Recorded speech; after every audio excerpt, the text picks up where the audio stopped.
Hey, welcome back, everybody, to another episode of Puppet Masters and Castle Freaks, the internet's leading and possibly only all things Charles Band podcast.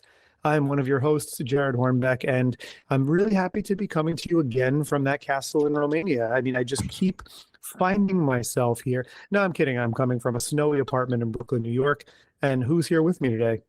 Well, hi, it's Steve Guntley coming down here from Austin, Texas. Very excited to be here today for a very special episode. We're not covering a movie today, but we are speaking to somebody who is in the tier of like the names that we've mentioned most on this podcast. They're one of the most important figures of our show, just in terms of sheer volume of amount of amazing stuff that he's done. Who are we talking to today, Jared?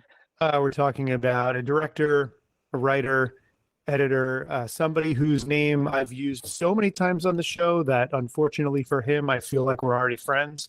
And so maybe that's the energy that I'm bringing into this thing. Talking about Ted Nicolaou. Ted, we're so gracious that you agreed to come on here and join us. How's it going? Hey, thanks, Jared. Thanks, Steve. Thanks for having me.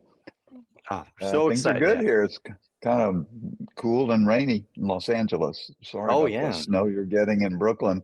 Yeah, it's we had a really unseasonably mild December, and now we're getting hit with a really cold January, which I think is fine. I mean, it's winter, so we're prepared for it. But I feel like in last year, I feel like we got virtually no snow, and we've already had one reasonably significant snowfall here, and then a dusting. Steve, what about you down there? Are you getting anything yet, or just cold temperatures? We dodged it. It's a balmy 40 degrees in Texas right now, which is pretty good for us. But we didn't have any big ice storms like we did last year that almost killed the entire state of Texas. So I think we're good. Yeah, I mean, I was worried because I saw Ted Cruz at an airport, so I figured things were getting bad down there in Texas. He's fleeing to warmer climes. But I mean, we're just unbelievably excited to have Ted here. We've spoken about so many of your films, either ones that you've directed or ones that you've been involved in the crew in some way or another. You're just kind of you're of the tier that is spoken about the most because you've just contributed so much to both Full Moon and Empire, and we're just thrilled to have you here. Now we kind of wanted to ask just about like how you got into the business, but you are very intrinsically tied with a local Texas legend around here because you kind of cut your teeth working on one of the most infamously difficult and challenging film productions of all time that also resulted in one of the greatest movies ever made. You started working on the Texas Chainsaw Massacre, is that correct? Yeah, basically, I came from Dallas. I grew up in Dallas and came to the University of Texas in 1967. And was studying pre-med to become a doctor, and made friends with another kind of hippie fellow that was in the same classes as I was, named Daniel Pearl, who's gone on to be a great cinematographer. And together we started going to the film clubs around the campus and seeing some great art films. And both of us about the same time decided, screw this pre-med, let's go get in the film department. So we started studying film. And in the course of that, Daniel got an offer to shoot Texas Chainsaw Massacre, and he brought me on as the sound man. So that was basically my first legitimate job in the film business. And we did that film. It was, like you say, a very difficult shoot and full of bizarreness and dangers. And then after that, we formed a film production company and did commercials and public service announcements and things like that for Austin. And then eventually everybody bailed from Austin and moved to Los Angeles. So I kind of followed the trail of Texans that were coming out to work in the film business. That's amazing. So when you were working on this movie, I mean, it was your very first film production. Did you have any kind of sense that this movie was going to be as special and as singular as it was, or were you just kind of nose to the grindstone, like just kind of get this done and learn what I can? Basically, we were film students and kind of snotty film students and thought we knew everything like most young people do. And the production seemed very confused and a little bit scattershot. And Toby took a long time to make decisions, and we sat around waiting a lot. And so we didn't really know what how the film would turn out, and didn't really expect that much. But after Toby sat with it in the cutting room for a really long time and put it together as best it could be put together, when we saw it, it was staggering how real it felt and how horrifying it was. So yeah, I mean, we had no idea, but we kind of applied the best craft that we could to it. I mean, that movie's been canonized in so many ways. I don't know if you're aware, the house where that was shot, like the Sawyer house, is now a restaurant called Hooper's.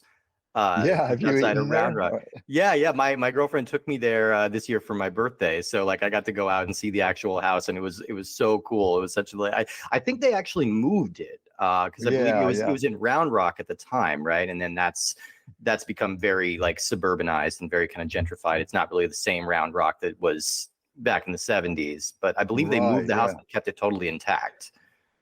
So that's going to be What kind super of food cool. is it?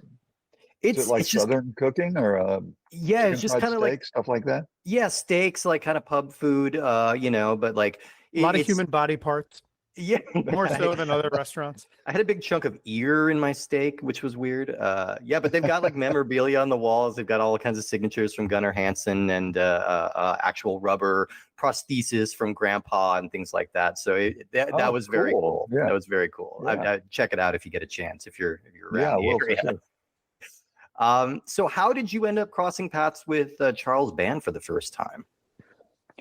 Well, I came out to Los Angeles, and first job I got was through another Texan, Larry Carroll, working as an editor on a film called Roar, which was another insane production of Mel Very Marshall familiar starring with the Tippi production Hedren. of that one. Yeah. Yep.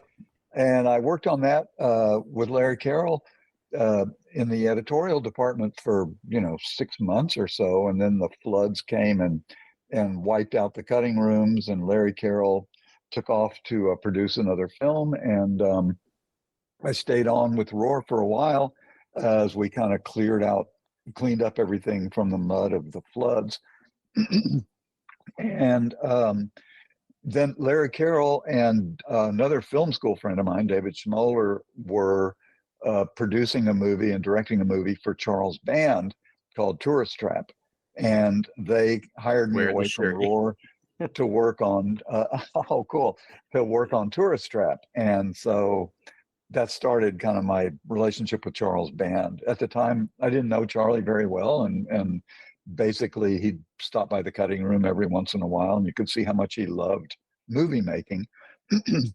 So we cut that film, my wife and I, and then Charlie kind of asked me to doctor another film called The Daytime Ended, and that the editor had left and the director had quit, and so I did that, and that kind of set me off on a path of being Charlie's kind of favorite editor for a few years. The Daytime Ended, if I'm correct. Was that one with a lot of Dave Allen stop motion stuff in it? Yeah, it's got a lot I'm a of little Dave familiar Allen with stop that. motion. Yeah. Kind of a great cool. kooky film, but we did the best we could to kind of fix it in the cutting. Yeah. Well, I knew you were going to bring up Tourist Trap at some point, probably very early on, and so that's why I'm wearing the T-shirt, because I like to come prepared for these types of things. And Tourist Trap, one of our earlier episodes from this past summer. Yeah, we love that. We all really. I had seen the movie before, but it was great to have a discussion about it, and we really liked a lot of the aspects of that movie. How it got that G rating somehow, or PG rating rather, was kind of crazy. Some of the imagery in there is pretty striking and pretty memorable. It's just a lack of gore, which I think is fine. But that's a nice. And David Schmoller is someone we've talked about on the show a lot too, because he directed the first Puppet Master. He's been sort of behind a couple other Empire and Full Moon projects that we haven't maybe discussed proper on the show yet, but we will soon. So I sort of enjoy, Ted, we've read a bunch of books about both Empire, Full Moon, Charlie Band's autobiography, and other things like that. And one of the things I like is when you start to hear these names of people together, like you're talking about friends you had from film school in Texas, it reminds me of this like fun kind of like a guerrilla filmmaking version of like the film brats from USC. It's like you always hear the Spielbergs and Lucases and people together, De Palma. I love the fact though that like you guys who we've been talking about in these movies all have this sort of same origin. It's just nice. It gives you a sense of like what this community is like, and presumably a group of really committed and people who really look out for each other and promote each other's success.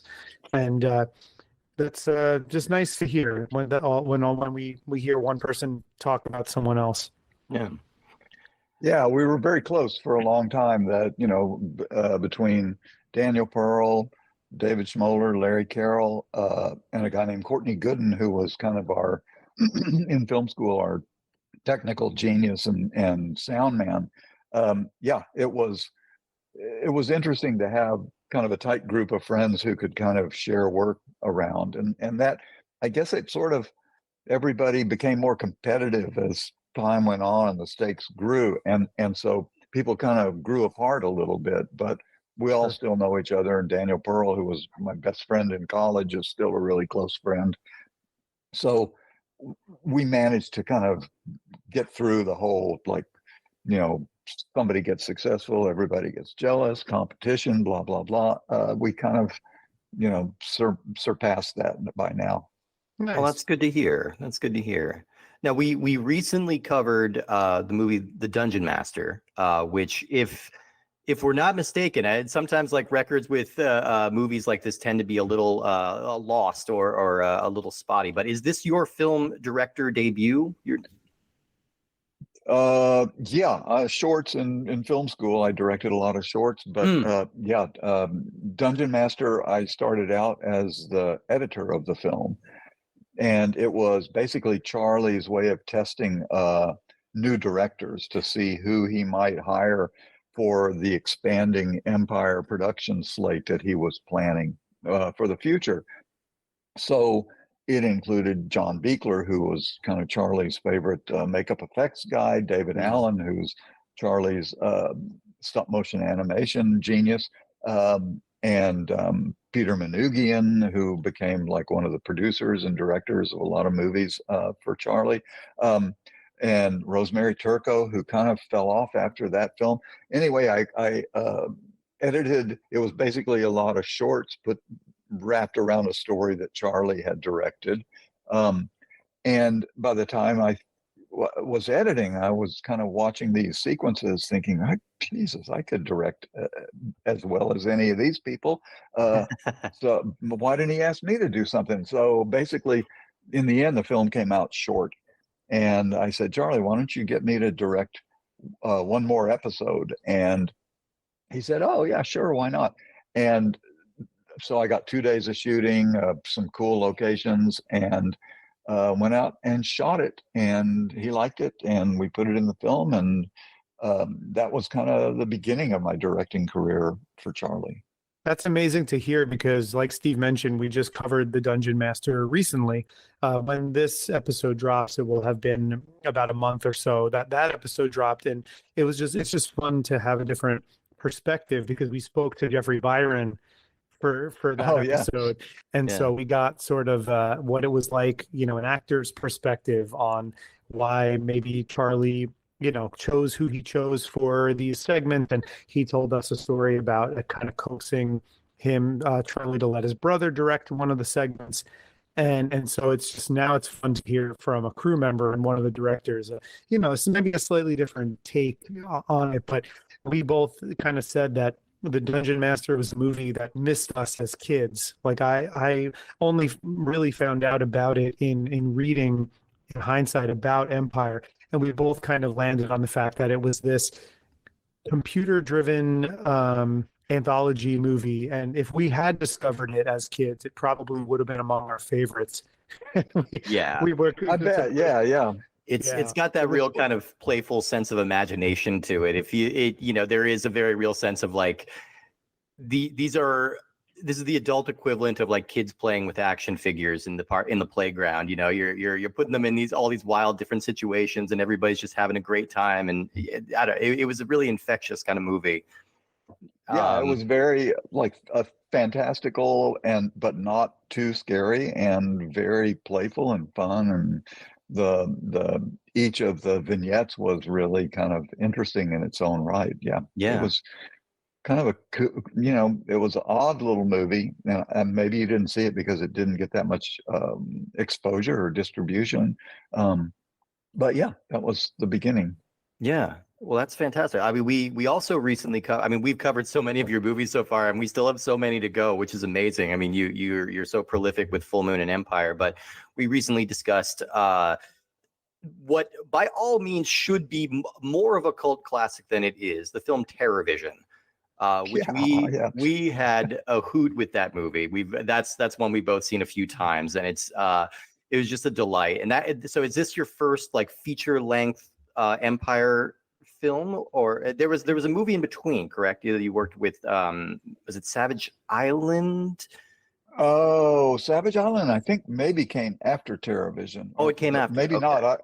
I'm not really sure actually of the timing of that.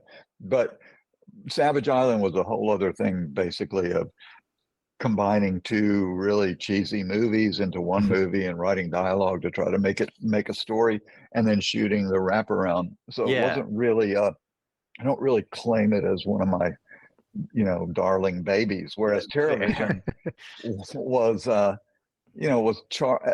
that moment Charlie and was trying to create theatrical distributions for the movies, and he bought the studio, the old Dino De Laurentiis studios outside of Rome, and was trying to promote film production in these studios, and so he did Troll, TerrorVision in Italy, and I think Eliminators was the third of those films that he was going to distribute in Mexico, with Peter Manoogian directing. So TerrorVision, his style at the time was to basically come up with the poster art first, and then invite you in and say, okay, here's the poster. Which of these posters appeals to you? And so I saw this poster of the monster coming out of a TV set, and I had edited enough of John Buechler's creations to know the strengths and the limitations of those creatures. And I said, Charlie, could I make this kind of a science fiction comedy? And he agreed to that, which was kind of unusual at the time because his movies were kind of straightforward fantasy horror movies. So I wrote the script, and we cast it and shot it in Italy, an amazing experience, and edited it. And then the movie came out, and in the 3 movies that Charlie tried to release theatrically, maybe Troll actually, caught on and made some money. TerrorVision, nobody understood it. It was a movie kind of written for stoners and people like myself at the time, and we thought it was really funny, and with the cast that we had, Garrett Graham and Mary Warrenoff and Diane Franklin and Jonathan I wanted Pryce. to ask you about the casting and how you landed on some of those amazing genre people. We got really, really lucky. I mean, I at the time we were going to this nightclub in Hollywood called Club Lingerie that had great music, live bands, and I would see Mary Warrenoff there a lot. And so she was in my brain. I really wanted Mary Warrenoff because Eating Raoul had come out, and she was kind of very interesting actress. We called her in casting, and I called her in for the part of the Elvira kind of Medusa character, the TV host. Yeah. And she said, you know what? Everybody would call me in for this part, but what really interests me is the part of Raquel, the mother of the family, which is funny because Mary Warrenoff is not a maternal type of a person. But we had Mary Warrenoff. We were really lucky that Garrett Graham was available to work on it. Diane Franklin came in and just killed us with her audition. John Grise came in, was a little old for the part, but he was so damn funny and was able to kind of give that role a lot of qualities.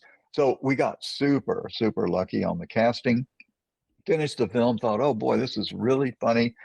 and went into the theaters, and nobody understood it, and people hated it, and critics really hated it.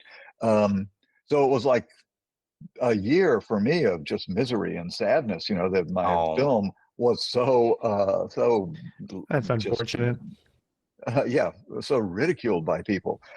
But the funny thing is that over the years, as it became even harder to find on VHS, a cult built up around it, and kids would turn their friends onto it, and their friends would turn on other friends. And now it's like, if I go to a nightclub here in Los Angeles, um, there's hipsters all over the place. They go, "Oh, I love that movie. You did TerrorVision. I love that movie." So the satisfying thing is that even though it was so misunderstood at the time, it's become, like you say, kind of a cult. There's a cult around it, and people still turn their friends on to it. I mean, it's a kind of movie that you can watch a lot because there's so much going on in it. yeah, there's And such a sharp like satire of suburban America in there, which I think really shines through, and I think these really selfish yuppie parents and like the hyper militarized little boy and like the Lyndon LaRouche style grandpa who's got all these crazy conspiracy ideas, and like there's so much of that is unfortunately still very relevant to today's culture. yeah. But you skewered it like so perfectly, and you had And such an and amazingly fun cast to and play very around with. self-aware too. I mean, I'm going to go out on a limb and say that Sonny Carl Davis being Norton was not unintentional as the Mhm. neighbor's name, right? Right, yeah, like a honeymooners kind of exactly. reference. Yeah. Yeah, Yeah. yeah. Yeah. I I mean, mean, it was, yeah. so you said this was kind of Did you, like a dispiriting like experience getting this sort of feedback to it. Obviously people came around on it eventually, but so what? How did this kind of affect sort of your working relationship going forward? Did you like want to take a break? Did you just want to stop making movies, or did you feel more determined to kind of show them all? you know what? I've never wanted to stop making movies, even in spite of many disappointments and getting kicked in the head on in many occasions. I love the whole process of making films, from the writing the script to casting to working with the crew. For me, that's where I come alive. So what it did do was kind of like, I did kind of lick my wounds for a little while, and then it kind of set me on a path of uh, like kind of development hell at Charlie's company, because they were kind of trying to come up with new kooky titles that would be, like the Avocado Women and the Jungle of Death, or whatever that was, Yeah. and I was supposed to do one called I Eat Cannibals. It was going to be about a survivalist camp, but they were not Charlie Band kind of movies. And so, I'd write a script, I'd get notes, I'd write it again, blah, blah, blah, and never quite got it off the ground until, so that was like about a year and a half of kind of just, you know, running around in circles until the movie that was going to be called Space Sluts and the Slammer came along. Um, Great That's a title. good title. That's a really good yeah, title. that something about that film really sparked me, and I wrote a really funny kind of sex farce in space, and it was going to be really, really great. We cast it. We had the costumes designed. I was going to shoot it on the leftover sets from Arena, the Peter Oh yeah. Manoogian Yeah. film. Went over to Italy to start pre-production, and got a call from Charlie that the company was closed down, and Oh, so that was yet another kind of crazy crash and burn moment of the movie that I thought was going to be kind of a really fun, sparkling film to do, just died completely. oh, And I came back to the States, and somehow I didn't bring the script, I guess. And up till now, which is what, God, 30, 40 years, 35 years later, uh, didn't have a copy of the script. If it was on a floppy disk, I had no way to get it out of the floppy disk, threw away all my floppy disks. And finally, Charlie's son, Zalman, found the script when he was going through some of the storage spaces. So I finally have the script, and it is as funny as I remember it being. Oh, That's amazing! that Is was there a chance that that's getting revived? Are we gonna see a version of Probably that? not soon? by Charlie. It's a little bit ambitious in its scope of like space travel and monsters and stuff like that. I mean, I might be able to convince him to do it at some point. I would love to bring that film back to life. Well, if And this is a if you're project. casting for a space slut, I'm throwing my hat in the ring. If you Oh need yeah, one, like, Okay.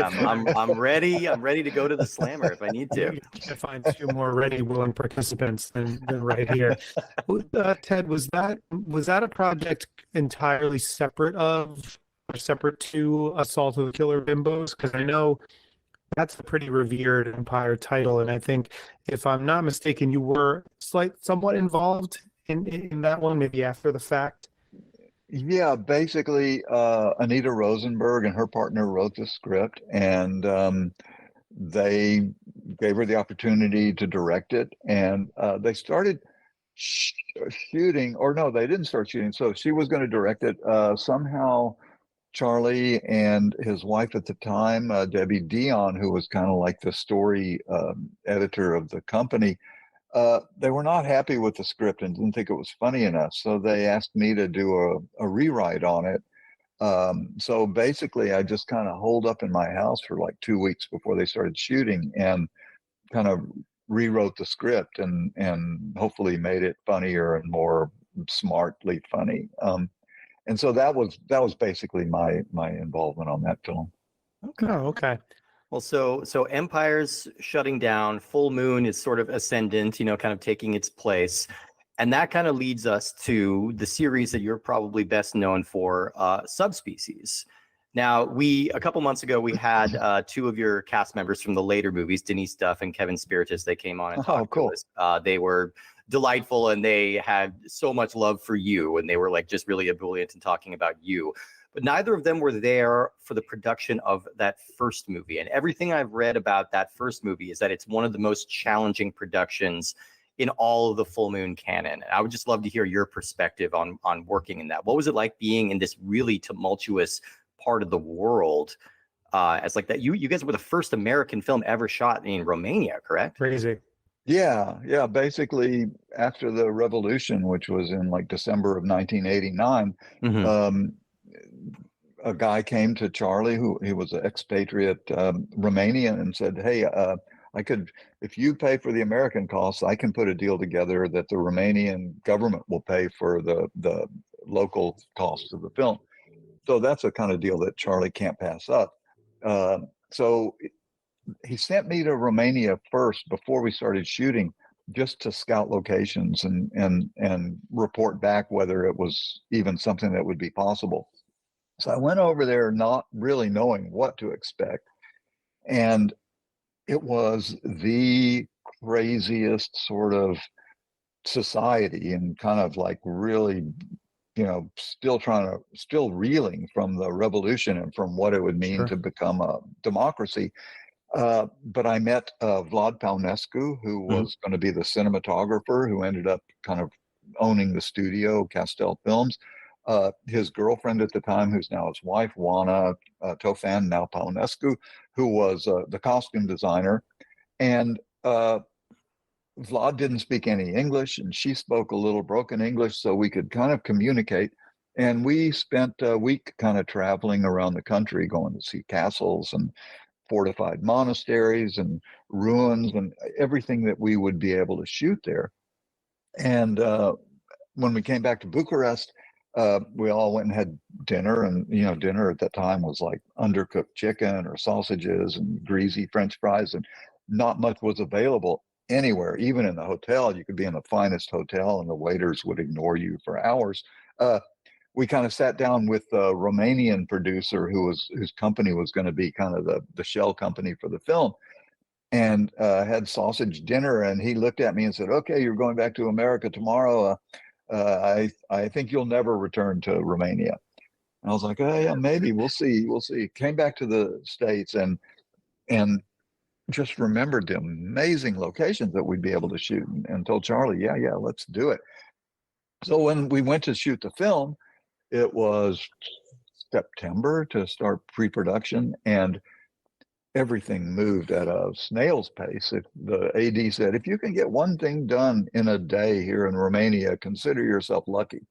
So basically, we scouted locations, we were casting, we were doing costumes, and every day there was some like breakdown of a car, a guy with a key to get into a location didn't show up, and there's only one key and you can't get in. The studio was just fallen down, in disrepair. The stunt people were drunk. It's so the shambles of the production were like really hanging over us. The producer who kind of originally talked Charlie into doing the film ended up locking himself in his hotel room to avoid the crew that was always pissed off because they weren't getting paid on time. Oh, and no. Vlad Paunescu and Juana basically kind of took me under their wing, and every night I'd go to their apartment and we'd get drunk and just talk about how we were going to get through this. And Vlad ended up kind of commanding the crew in a way that kind of kept the production together.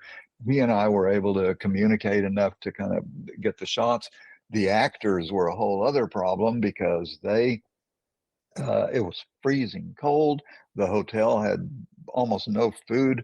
Wine was $1 a bottle, and Anas Hove, who plays Radu, was like such a drinker in those days. And Michael Watson, who plays his brother Stefan, was another drunk. And so dinners would become just like mad screaming matches and broken wine glasses. And Laura Tate and Michelle McBride kind of got swept into the drinking. And so it was fighting with the actors, fighting with the crew, against the cold, against a schedule that just kept expanding in front of us because nothing was getting done on, day by day, against film stock never arriving on time. And so we were having to economize every day on what we were going to shoot.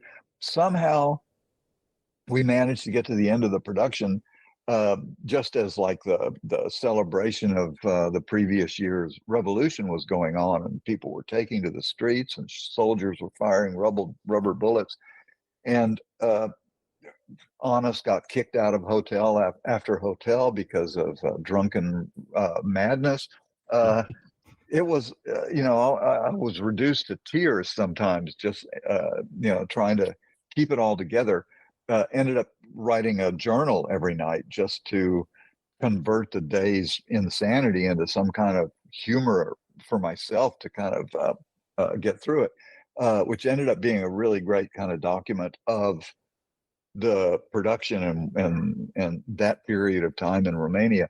Anyway, we finished the film, got the hell out of Romania, and like everything else, like after a month or so, the kind of bad memories start to fade and the good memories remain, and you sort of remember, oh, it was really cool walking down that empty street and stopping in at a bar and having a drink or getting drunk with Vlad and Juana and laughing about things. And after a month or two, you go, wow, that was actually one of the most interesting experiences of my life, And when Paramount liked Subspecies, the first one, and asked for some sequels, I was like really happy to go back and kind of dive into that experience again, because you don't really get that kind of surreal lifetime experience very often, and it's really addicting.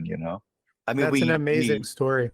We commented on it when we covered the first Subspecies movie, where like having that verisimilitude of the real life Romanian settings really kind of sets that movie apart. You have that amazing scene of like that festival with the masks like coming through the graveyard, and it's just like it's this moment of like beautiful surreality that really kind of elevates that film. And so we've talked about Subspecies 2 as well, which full disclosure, both of us kind of consider our favorite full moon movie. Like it's the favorite one that we've watched, and we were noting just that like immediately this feels like a more confident, assured, authorial movie. It feels like more like the first movie was like you were taking a job, and then the second movie is like, all right, this is a Ted Nicolaou franchise. This is going to be my vision going forward. Is that how you felt about it going into it? Did you feel kind of energized by it, or did you kind of take ownership? Basically,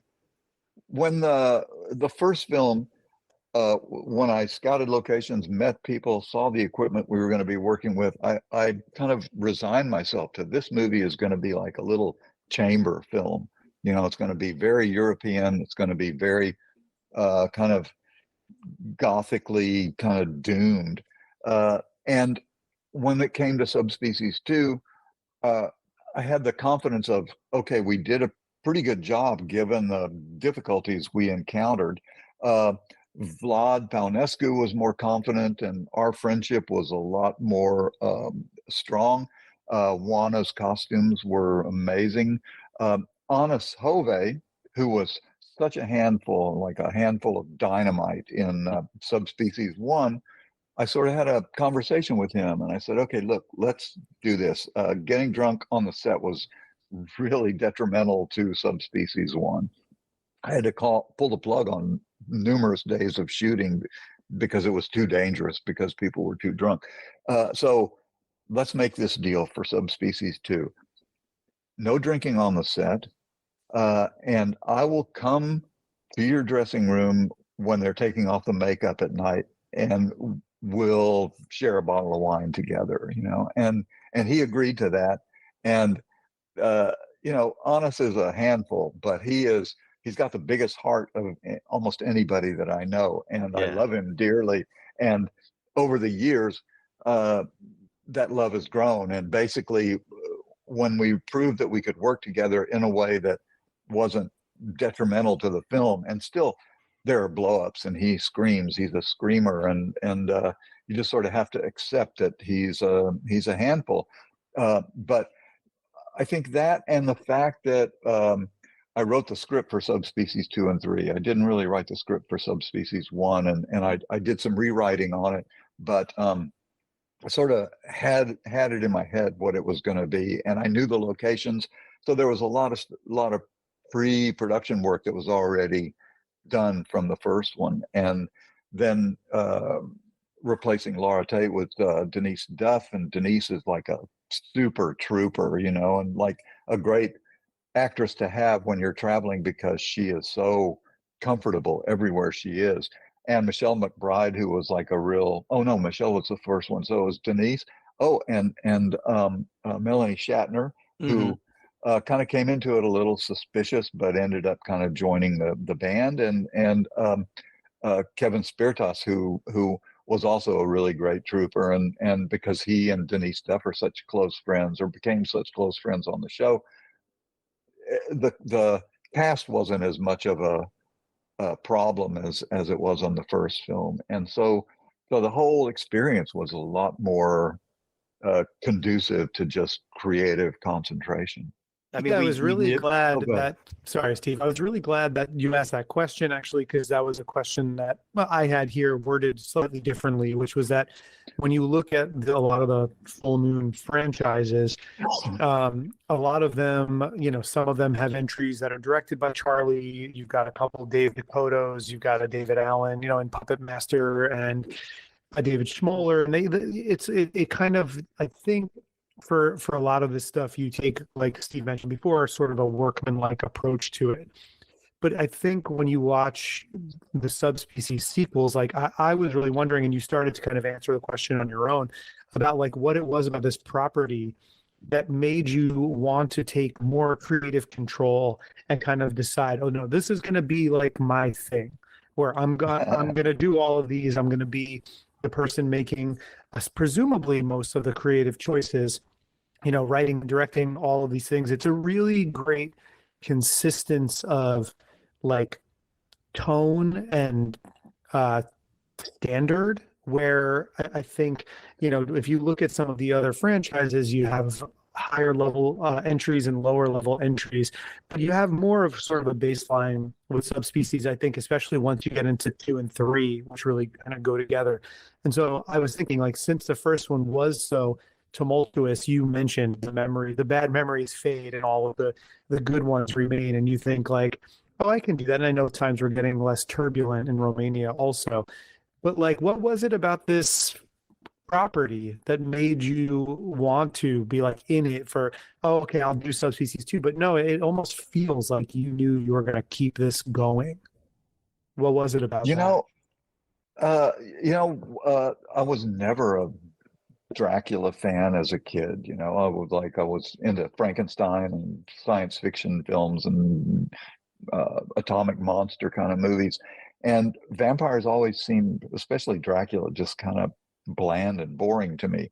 The only vampire movies I really loved was like Carl Dreyer's A Vampire and Nosferatu.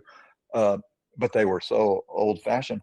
But when Charlie proposed Subspecies, it wasn't really, the script was okay, but could have gone the Dracula way or could have gone the Nosferatu way. But when I saw the locations, I was like, wow, there is a way to make this movie and make it authentic. So I came from not really caring much about vampires to understanding or appreciating the depth of character, the depth of kind of misery and loneliness, and all of the things that I think make the Subspecies films interesting, which is that you're telling a story not about the victims of a vampire, but of a vampire. And so the monsters are kind of the central characters of the story. Yeah. And something about that really appealed to me, just the kind of emptiness and weight of eternity on Radu in the stories.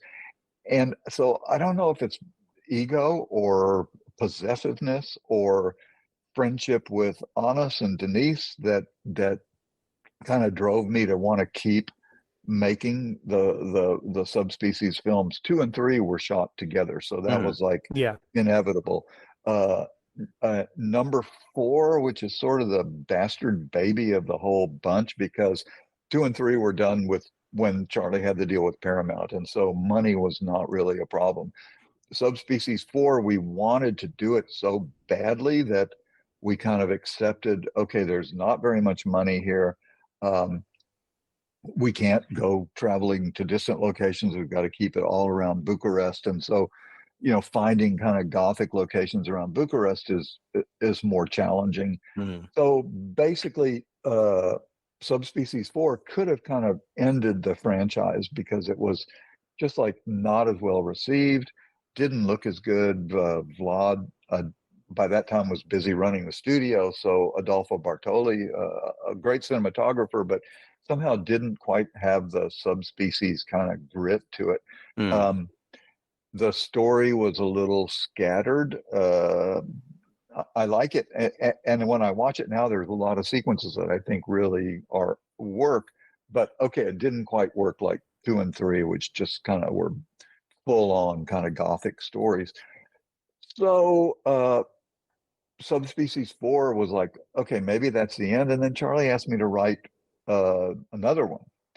And that was like probably 2000 or 1999 or something like that. I wrote Subspecies 5.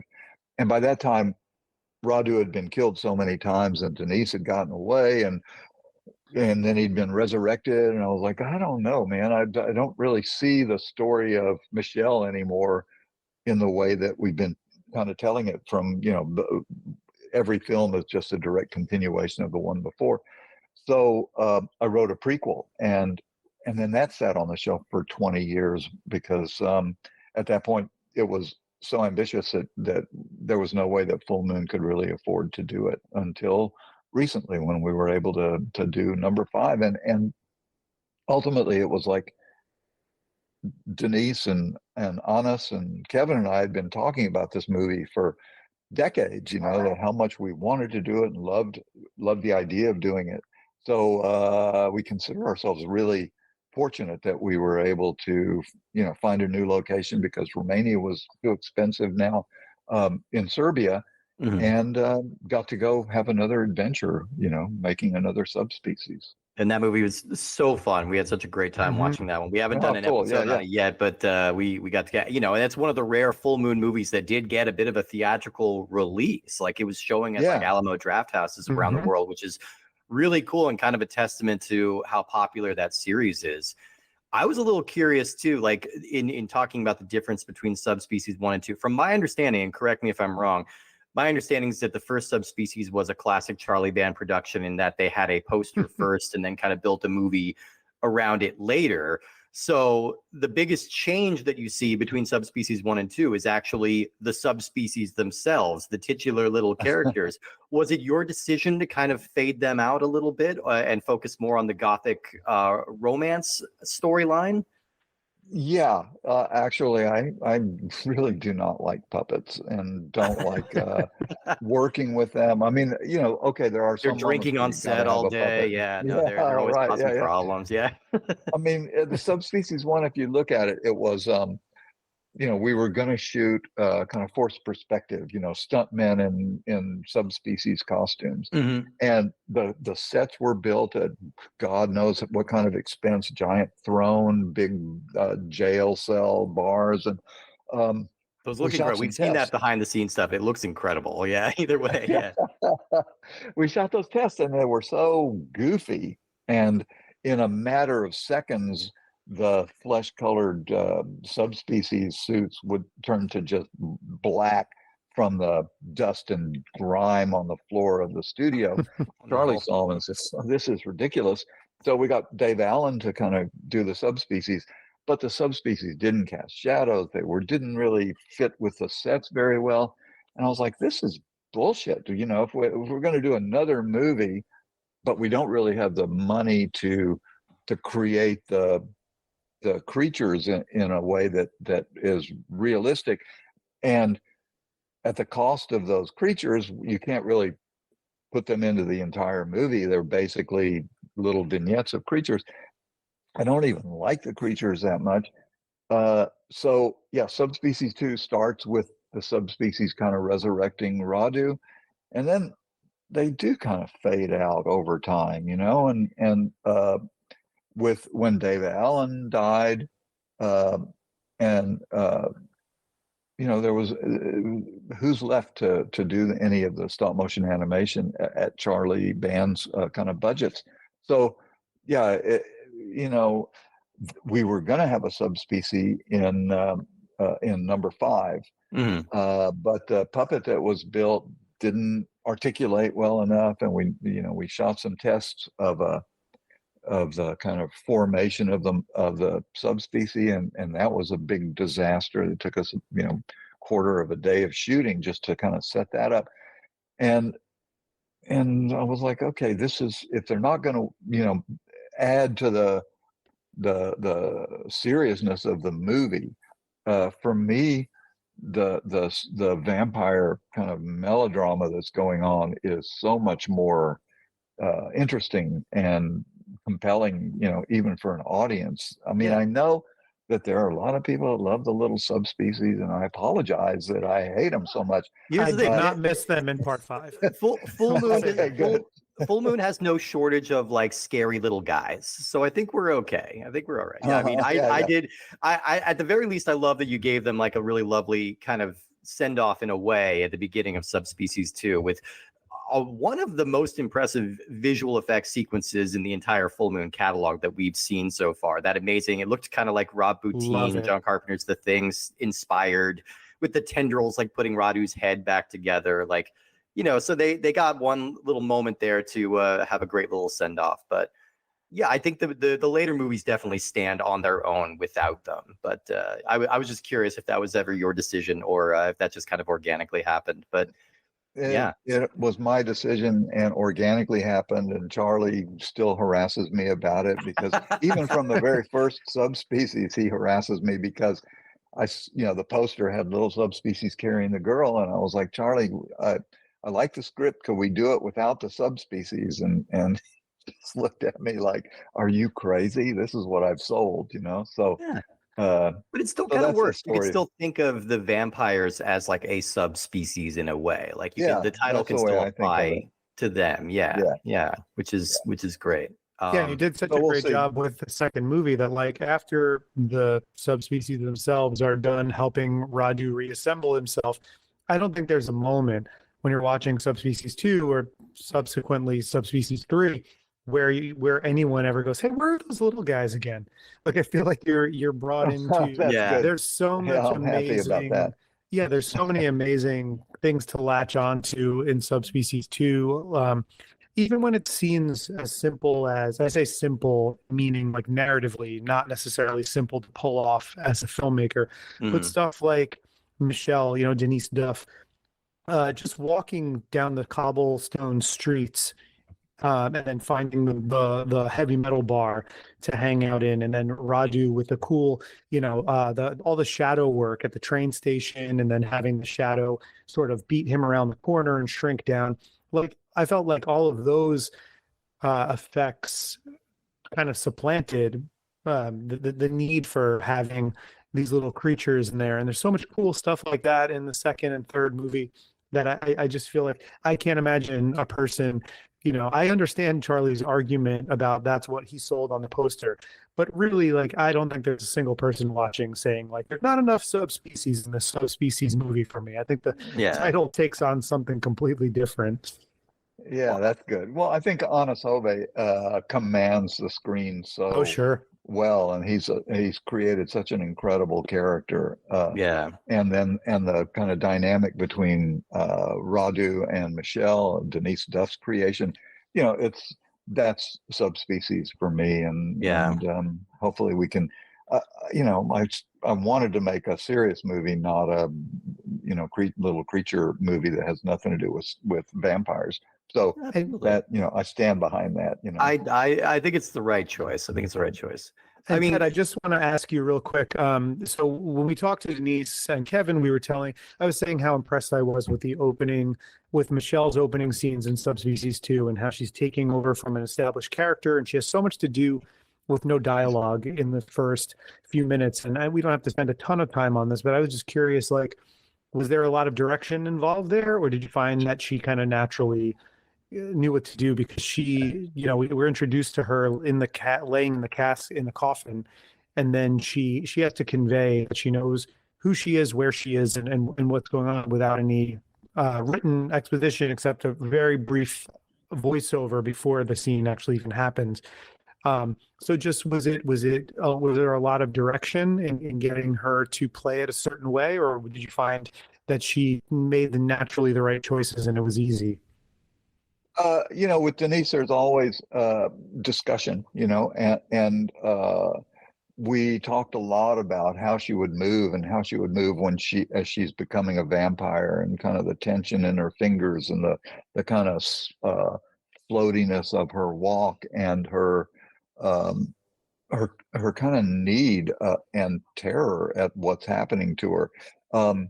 And at the same time, as of course there's direction involved, but she's also really a sensitive actress, and understands very quickly what to do, and takes direction really well.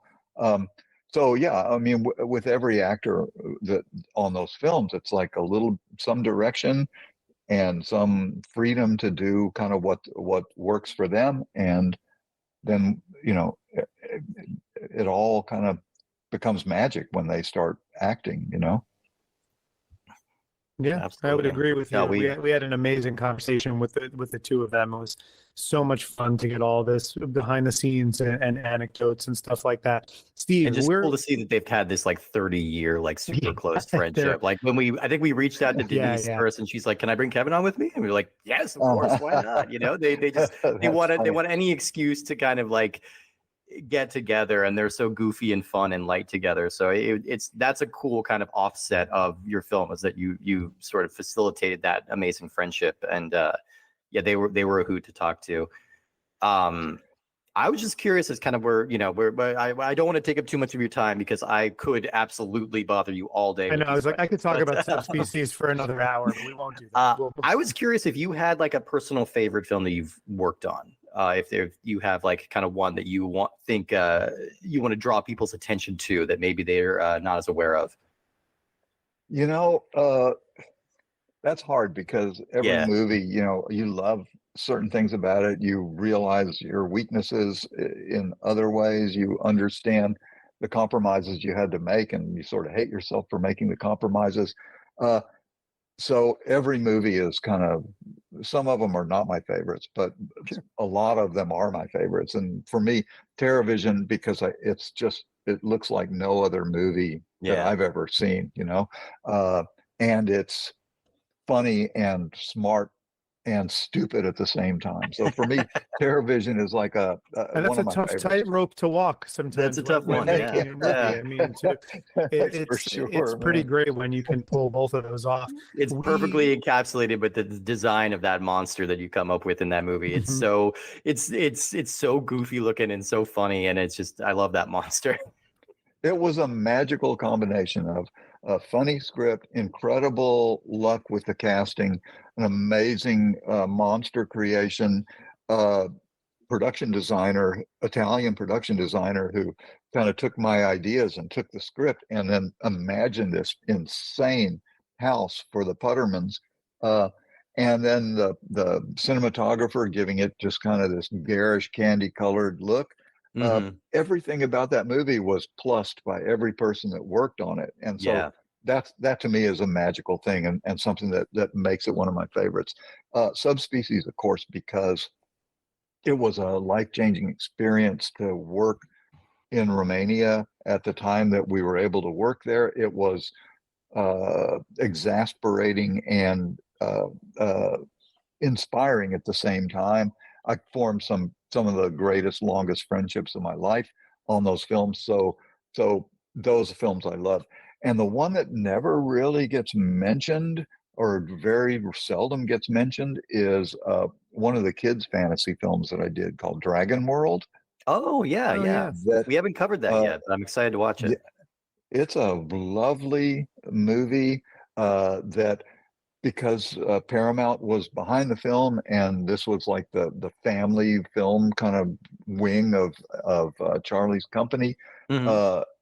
We had a decent budget. We had David Allen and his crew to kind of create a dragon, and we had a giant dragon head that was on a truck that basically we could shoot as a forced perspective element for scenes. We had an amazing English cast and locations throughout the UK.